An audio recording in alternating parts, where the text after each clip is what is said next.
Não, Sábado Secreto não é um delírio da sua mente, uma memória da sua infância de um desenho que você acha que nem existe. Na verdade, ele foi um desenho extremamente bem escrito e indevidamente injustiçado pela Cartoon Network. Afinal, ele acabou tendo apenas 2 temporadas porque não chamou tanta atenção assim do público. Mas não se engane, ele usou seus poucos 36 episódios para contar uma história extremamente envolvente, cheia de mistérios, reviravoltas, personagens muito bem trabalhados, além do fator nostalgia de lembrar muito de Scooby-Doo e dos desenhos da Hanna-Barbera dos anos 80, o que é muito legal. Então se aconchegue por aí, deixe seu like e seu comentário, se inscreva no canal e sejam todos muito bem-vindos à história completa de Sábados Secretos. E para começar, devemos entender quem são os criptídeos. Estes que são seres tão antigos quanto os humanos, porém desde muito antigamente os humanos perseguem, matam e escravizam os criptídeos para os seus interesses. Então com o tempo eles foram diminuindo em número e se escondendo cada vez mais, tornando-se apenas uma lenda para os humanos. Esses seres como o monstro do Lago Ness e o Pé Grande que não podem ser provados pela ciência, então por isso ninguém meio que acredita neles. Só que na verdade existe até civilizações inteiras só de criptídeos, como é o caso dos Kumari Khandan. Este lugar, que costumava ser uma parte do continente ao lado da Índia, acabou sendo submerso por conta das atividades tectônicas, e desde então os Kumari Khandans viajam pelo oceano. E na verdade antigamente existia muito mais terremotos, eles eram muito mais intensos e destrutíveis. Então para resolver isso, alguns antigos cientistas gregos, que claramente eram criptídeos, descobriram que isso era causado por conta de uma rachadura no fundo do mar. Então eles criaram uma espécie de contrapeso e lançaram naquela rachadura para assim conter todos aqueles terremotos. E esse objeto ficou conhecido como Pino de Atlas, e olha, se não fosse os criptídeos, os humanos também não poderiam viver em paz, mas eles nem sequer sabiam disso. Então a separação definitiva entre os humanos e os criptídeos aconteceu com a chegada de Kur, um antigo criptídeo sumério maligno que conseguia controlar os outros criptídeos. Ele detinha um enorme poder e governou por muitos anos uma era de caos instaurada pela sua tirania. Alguns criptídeos tentaram se opor ao seu poder, como é o caso dos lemurianos, porém seus esforços foram em vão, o que causou praticamente a extinção da espécie, ou quase isso. E o seu governo só terminaria com a aparição de um guerreiro chamado Gilgamesh. Este que viajou por todo o mundo conhecido, descobriu a legião de Garuda e com a ajuda e a sua magia ele encontrou uma maneira de derrotar o Kur. E dessa forma ele conseguiu banir o seu espírito desse mundo, o derrotando e escrevendo esse feito em uma tábua de pedra que ficaria conhecido como o Épico de Gilgamesh, além da Pedra de Kur, que foi o que resultou desse seu banimento. Então era possível que alguém encontrasse essa pedra, entendesse a sua magia e assim ele poderia usar o poder de Kur novamente. E é aqui que entra o vilão dessa história. Argost era um criptídeo assim como qualquer outro, porém ele tinha uma grande ambição de um dia conquistar o mundo. Ele vivia no Himalaia e acabava atacando os humanos que passavam por lá. Ele até tinha um colega, mas ele não tinha essas mesmas ambições do que ele, e sempre falava que mexer com os humanos era perigoso, que um dia eles iam atrás dele. Só que ele não se importava e continuou fazendo isso. Entre os humanos ele era conhecido como o Yeti, e ele realmente era muito agressivo e cruel. Há 27 anos atrás ele atacou uma família e os 2 irmãos que agora estavam órfãos acabaram também se separando naquele dia. O pequeno Doyle foi parar em um orfanato, onde ficou até atingir a sua maioridade. Depois ele viveria por conta e se tornaria o aprendiz do mercenário Van Hook. Já a Drika foi resgatada por monges tibetâneos. Eles passaram toda a sabedoria que eles tinham e a deram a espada de fogo. Eles até foram atrás dos seus pais, mas descobriram o que realmente aconteceu e não disseram pra ela a verdade, pra ela não criar ressentimento contra os criptídeos apenas por conta de um maluco e sem sentimento. Outro personagem importante que devemos contar a história é do Dr. Sábado, também conhecido apenas como Doc. Este teve mais sorte e já nasceu em uma família rica, porém ele dedicou toda a sua vida à ciência. Quando pequeno ele foi aprendiz do Dr. Lankster, que estava à frente de uma pesquisa incentivada pelo governo, onde ele devia estudar os criptídeos e entender toda a formulação do seu DNA. E juntos eles elaboraram uma base de dados que catalogava todos os criptídeos sobre a Terra. Porém o objetivo do governo com esse estudo não era nada pro bem, mas sim para criar super soldados criptídeos. Então, com o tempo, o Lankster começou a se sentir culpado do que ele estava fazendo. Ele via que seus resultados eram uma aberração criada para o mal, e esse nunca foi o seu objetivo. Então ele decidiu desistir do projeto, mas não só isso. Para que ninguém pudesse dar continuidade para o que ele começou, ele fingiu a sua própria morte, deixando também uma mensagem especial para o Doc ouvir no futuro. E quando o governo descobriu o que aconteceu, eles tentaram baixar os seus dados, porém sem nenhum êxito. E desde então, eles procuram pelo Doc para terem essas respostas. Porém, o seu verdadeiro nome, usado quando era criança, era Solomon, então ficou mais difícil encontrar, já que agora ele era mais conhecido como Doc. Além do fato dele estar sempre sozinho, parece que a sua família morreu em um acidente ou algo parecido. Assim, ele herdou a fortuna da sua família e usou isso para continuar as suas pesquisas com os criptídeos. Já a Drika, quando era mais jovem, acabou conhecendo o Van Hook e até saiu umas vezes com ele. Isso antes de ele virar um mercenário que organiza lutas de criptídeos clandestinas. O lance com o Van Hook não daria certo e mais tarde ela conheceria e se casaria com o Doc.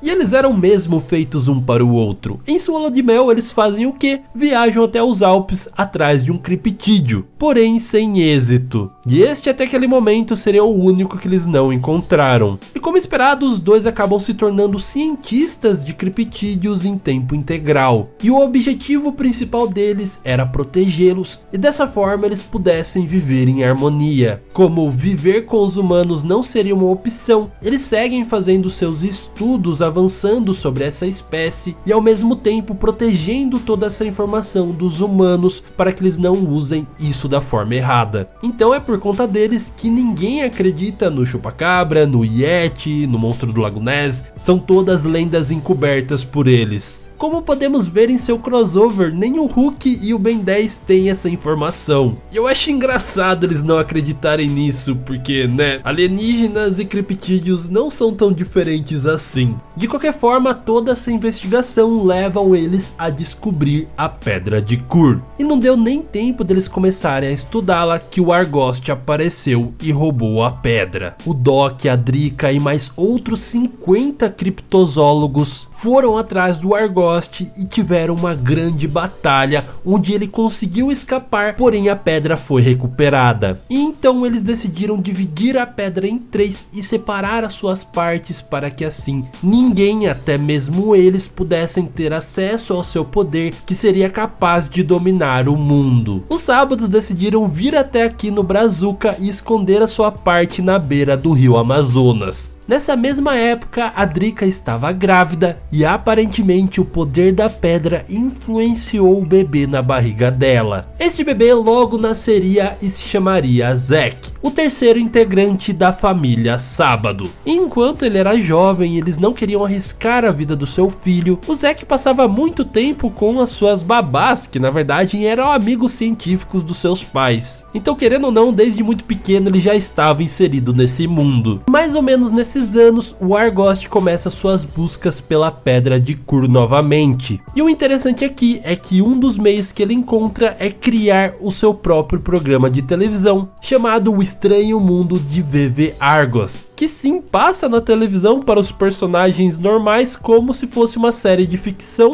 enquanto ele usa isso para trabalhar com mercenários para conseguir a Pedra Kur novamente. Ele literalmente cria um exército de criptídeos e controla de longe todo o esquema de tráfico deles junto com Van Hulk. E para conseguir o seu programa, ele faz um trato com o Barão Finster, em troca de tecnologias para o melhoramento do seu corpo. O programa em si foi um verdadeiro sucesso, saindo em revistas, jogos e todo tipo de publicidade. Tudo parecia pronto para o seu próximo golpe em busca da Pedra Kur. Só que antes disso, uns 5 anos antes do início da série, os Sábados acabam encontrando o Gogato. Também conhecido como Fisk, ele é um criptídeo lemuriano, o último da sua espécie que morreram enfrentando o Kur. Ele vivia na Inglaterra e os nativos iriam destruí-lo quando os Sábados chegaram para salvá-lo. De início eles iriam apenas estudá-lo, mas o Zack gostou tanto dele que queria que ele fizesse parte da família. E isso foi uma grande surpresa pro Fisk. O Zack aceitava ele do jeito que ele era e nunca um humano havia feito isso. E desde então ele virou o seu irmão mais velho, tipo um protetor mesmo. E isso vai ter um sentido maior mais pra frente. 2 anos depois, os Sábados encontram a Pedra Perdida de Judakula e o Zack acidentalmente acaba destruindo ela, o que causa o aparecimento do seu protetor, o grande caçador Tsukalu. Ele usa um poderoso artefato feito de ossos do pássaro trovão que consegue controlar outros criptídeos. O Doc, para proteger a sua família, tem uma batalha árdua contra o Tsukalu e depois de um bom tempo ele acaba se rendendo e o Doc sai vitorioso, mesmo que para isso ele tenha perdido a visão de um olho. E como reconhecimento da sua derrota, ele presenteia o Doc com a sua garra, esta que um tempo depois seria usada pelo Zack. Seus pais decidem que ele já tá grande o suficiente para acompanhá-los em algumas missões e decidem ensiná-lo a usar a garra de Kalu. Ele rapidamente consegue desenvolver as suas habilidades, mas justo a tempo do Argost começar a atacá-los. Este, que já iniciou seus planos e conseguiu 2 partes da Pedra de Kur, começou a atacar a família Sábado para conseguir a 3ª parte. Eles conseguiram se defender muito bem dos mercenários, mas não demoraria muito para que Argost descobrisse a localização do 3º pedaço no rio Amazonas. E assim eles começam um treinamento mais intensivo com o Zack e vão na missão para que o Argost não consiga o último pedaço. Só que o Zack tenta participar de uma maneira um pouco perigosa, a sua mãe fica muito preocupada tentando resgatá-lo e isso acaba os distraindo e faz com que eles recebam um forte ataque e percam o Argost.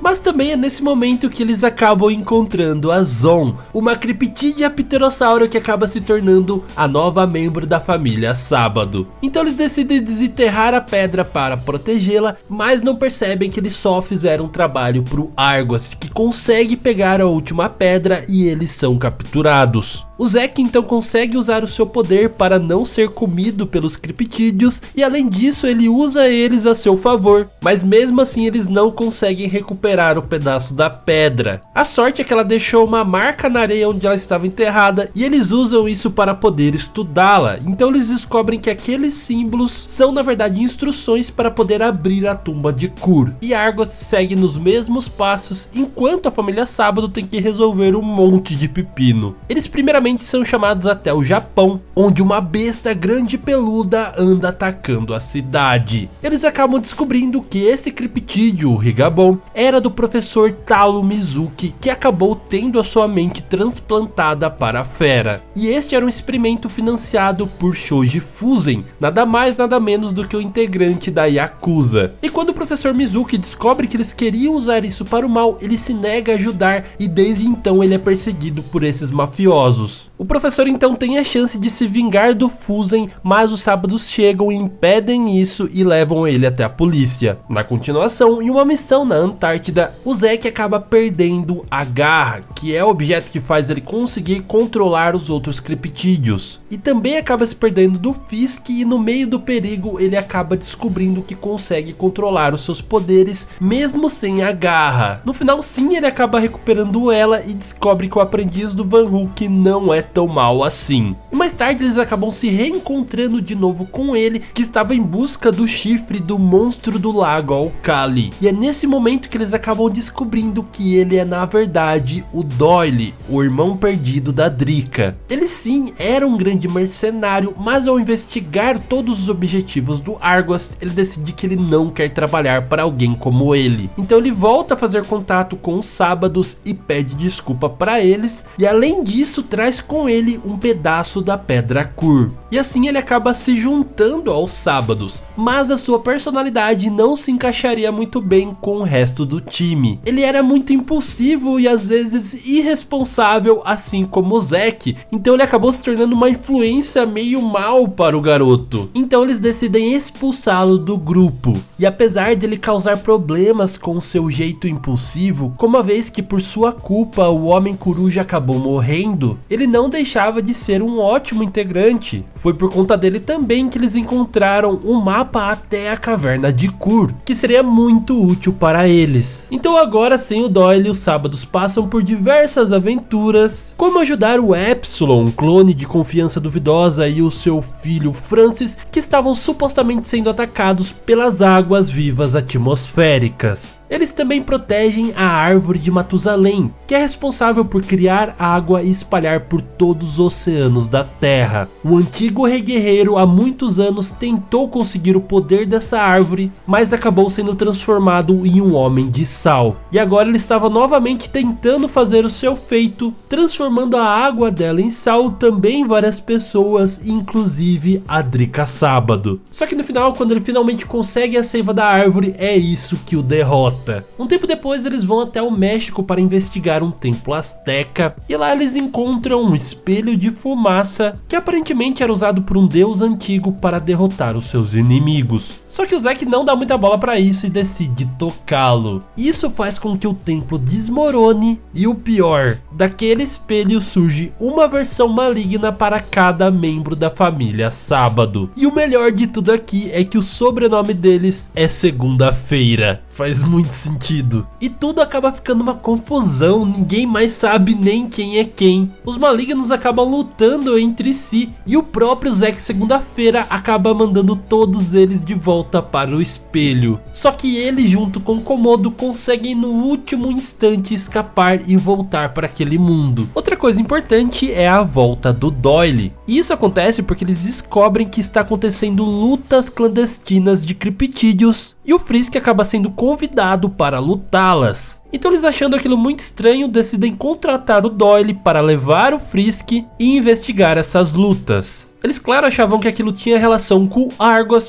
e realmente tinha. Só que atraí-los para lá era o real plano dele. Afinal, o Zack ficou muito sentido ao ver o Frisk sendo machucado na luta, então ele usa os seus poderes para libertar todos os criptídeos dali. E isso era exatamente o que o Argos queria, porque afinal aquele lugar era a tumba de Kur. Então ele, usando os elementos chaves que ele coletou durante os episódios, ele consegue abrir a tumba de Kur. E lá ele acaba se deparando com a imagem do Frisk. E assim ele deduz que ele seria o Kur. Só que ele estaria um pouco enganado. Só que de qualquer forma ele começa suas ações e vai atrás do Frisk para capturá-lo. A família Sábado, agora em desvantagem, decide aprimorar as habilidades do Zack. E para isso eles buscam o rei de Kumarikandan. Então, com todo o seu conhecimento e a sua sensibilidade, ele consegue ver que o poder do Zack não é de dominação, mas sim de comunicação com os criptídeos. E isso quer dizer que ele não toma controle deles, mas sim estabelece uma comunicação, e sabendo disso ele tem que aprender a negociar melhor com eles. Os Sábados também acabam fazendo as pazes com o Doyle, e isso é muito importante porque a partir daqui as coisas vão se complicar cada vez mais. O Argos consegue capturar o Frisk, e além do mais, ele faz um episódio sobre isso no seu programa. E os Sábados, que já estavam atrás dele, acabam se encontrando com o Doyle, que tinha visto aquilo na televisão. Então o Argos consulta a Haninag, que é a rainha dos Nagas, e ela confirma que o Frisk na verdade não é o Kur, mas ele pode guiá-los até ele, afinal ele é um Lemuriano, a raça que instintivamente é a guardiã energia de Kur. E nesse momento chega a família Sábado para resgatar o Frisk. Eles têm uma grande luta, que no final faz o Doc reconhecer o Doyle como parte da família, e além disso ele quer que ele seja o instrutor do Zack.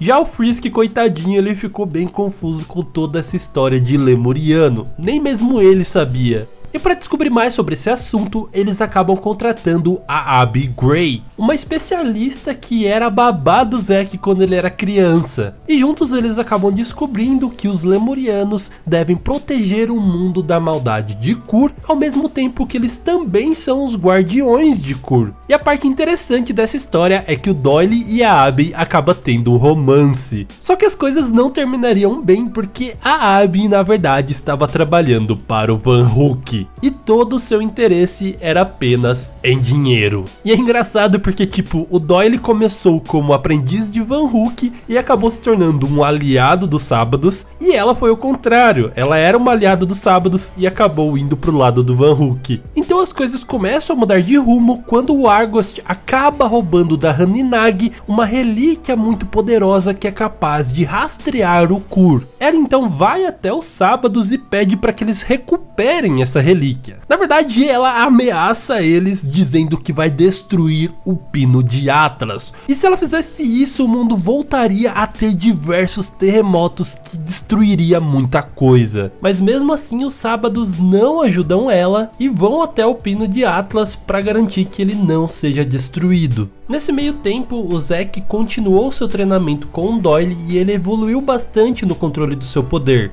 E ele também quer aflorar o instinto lemuriano do Gogato, para que assim ele consiga encontrar o Kur. Mas só que para isso ele teria que perder a sua consciência e buscar a sua localização em seu inconsciente. Porém, o Argost os ataca, controlando as suas mentes e seus corpos. O seu objetivo, claro, era entrar na mente do Gogato para que ele tivesse uma informação privilegiada da localização de Kur. O Zack tenta estabelecer uma comunicação, mas ele não consegue. E vemos o real poder de um lemuriano quando apenas usando a sua mente e os artefatos científicos ali do laboratório, ele cria robôs para defendê-lo. E por fim, eles conseguem libertar o controle mental do Argost e o Gogato tem sucesso em encontrar a localização do Kur, dizendo que ele está na Antártida. E é pra lá que eles vão. Não só a família Sábado, mas também o Argost. E lá eles se deparam com um criptídeo gigantesco que eles supõem ser o próprio Kur.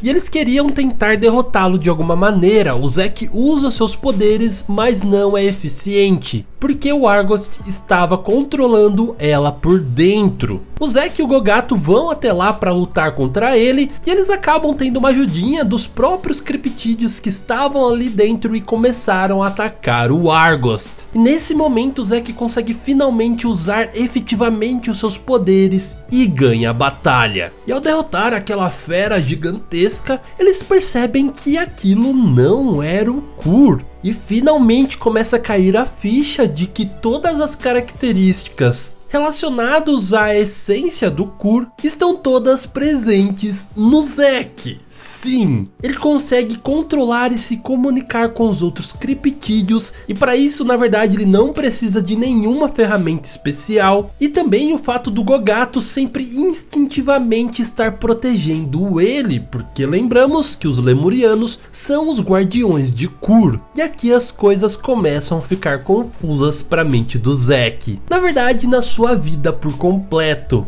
Porque quando os outros científicos secretos descobrem sobre isso, claro, eles ficam com muito medo. O Zack possui um antigo espírito extremamente maligno dentro dele. Então eles começam a persegui-lo e a família Sábado agora tem que proteger o seu filho. E pior ainda, os Nagas também estão muito interessados no Kur e querem começar uma guerra contra a humanidade. E para isso eles começam a aumentar as quantidades de criptídeos que vão até a superfície, e o planeta simplesmente vira um grande caos. E o Zack se sente ainda mais culpado. Ele não consegue entender se ele é do bem, do mal, se ele verdadeiramente consegue controlar o poder de Kur. Mas o seu pai nunca deixou nenhum momento de acreditar nele. Conversando com o Zack, ele fez ele acreditar em si mesmo novamente. E dessa forma o Zack consegue controlar todos os criptídeos e salvar o dia.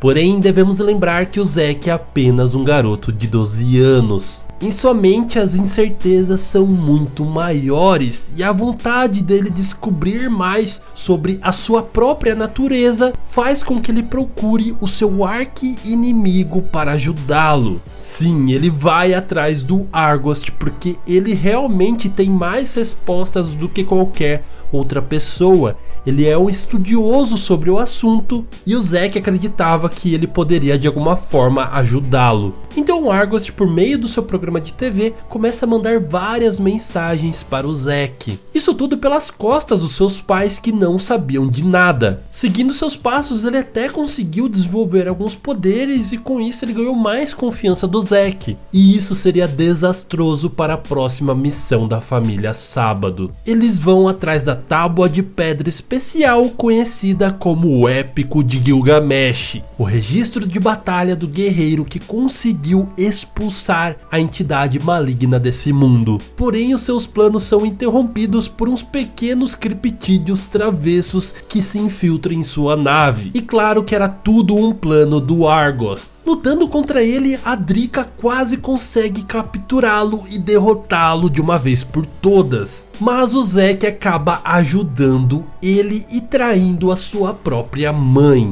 Tudo isso porque o Argost tinha dito que iria mostrar o monstro para ele e ele queria muito ver. Só que no final o monstro era ele mesmo. Afinal, ele tinha traído a sua própria família. Este era o plano do Argost, corromper a mente do Zack, e naquele momento ele conseguiu. Porém, a família Sábado de qualquer forma consegue encontrar o Épico de Gilgamesh. Porém, eles são emboscados pelos cientistas secretos que estão atrás do Zack. Eles conseguem escapar, mas não aguentam mais essa perseguição. Então eles buscam uma solução para extrair o espírito de Kur de dentro do Zack. E para isso eles vão até a Índia, onde se encontram com um membro da Legião de Garuda, que diz para eles que para extrair o espírito de Kur é necessário a flauta de Gilgamesh, e esta está na posse dos Nagas. Então eles vão até o seu esconderijo, dizendo que tem o interesse de começar uma guerra contra os humanos. Só que era tudo uma desculpa para conseguir a flauta, então eles finalmente conseguem e começam o processo de extração da alma de Kur.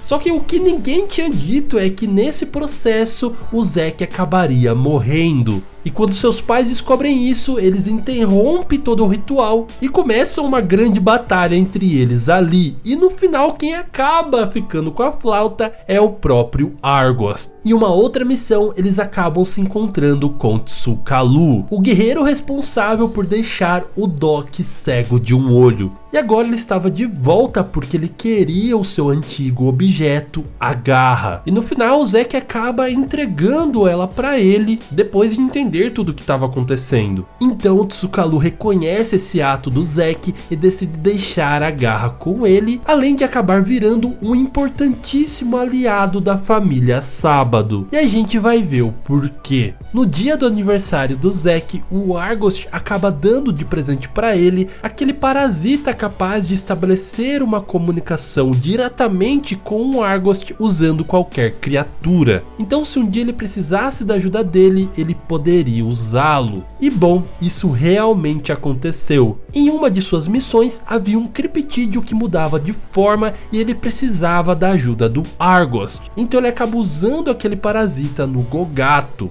Mas o que acontece é que seu pai acaba descobrindo que ele estava em contato com o Argost, e este já esperava que isso acontecesse. Então ele age de uma forma muito incisiva e sob uma pressão psicológica ele acaba conseguindo com que o Zack fosse junto com ele. E ao mesmo tempo ele também conseguiu capturar o Zack segunda-feira, dando início aos seus planos de extrair o Kur de dentro dele usando a flauta de Gilgamesh e absorvendo aquele imenso poder de Kur para ele. E ele iria fazer a mesma coisa com o Zack Sábado se não fosse o Tsukalu chegar bem na hora para salvá-lo. O Argost acaba indo embora e o Doc diz que ele entende o que aconteceu ali com o Zack e agora ele finalmente acordou para a vida e diz que é necessário criar um exército para combater o Argos. E assim começa a batalha final. De um lado, um exército de criptídeos controlado pelo Argos e do outro, um exército controlado pelo Zack. Nesse meio tempo, a Drica e o Doyle acabam descobrindo que quem separou a sua família quando eles eram ainda pequenos foi o próprio Argos. E agora eles estavam sedentos por vingança. E a Drica teria matado se não fosse pelo Zack, que acredita em uma outra forma de resolver isso, que ele lutou muito contra o seu lado sombrio e não queria ver a sua mãe usando o lado sombrio dela. Só que nesse momento acaba aparecendo cientistas secretos atacando todo mundo, e nessa brecha o Argos consegue fugir e volta para sua base, onde se encontra com os Nagas que querem juntar forças com ele. E claro que os Sábados vão atrás deles para impedi-los. Só que no meio dessa batalha, o Van Hulk, que tinha se juntado ao time, acaba morrendo. E para piorar, o Zack acaba indo junto com o Argos. Seria essa sua derrota?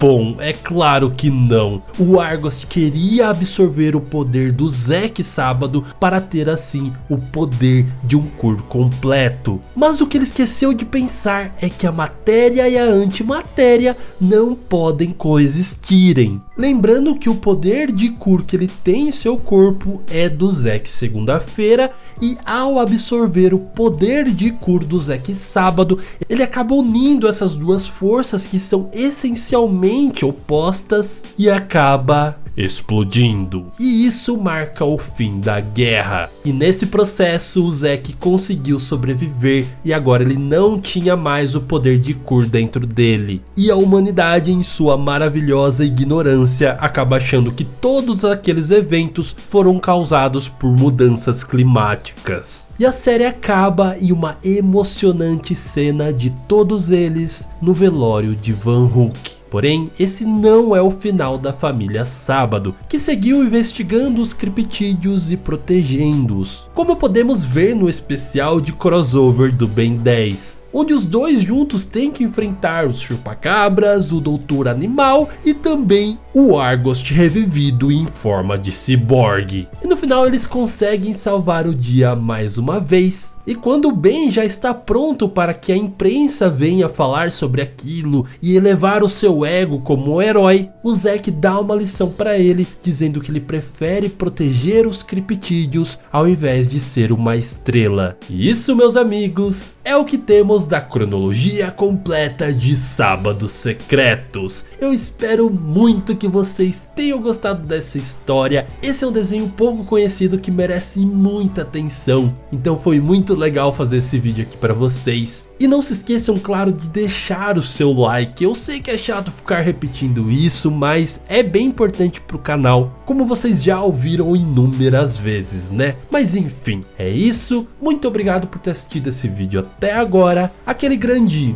beijo no seu coração de melão e tchau!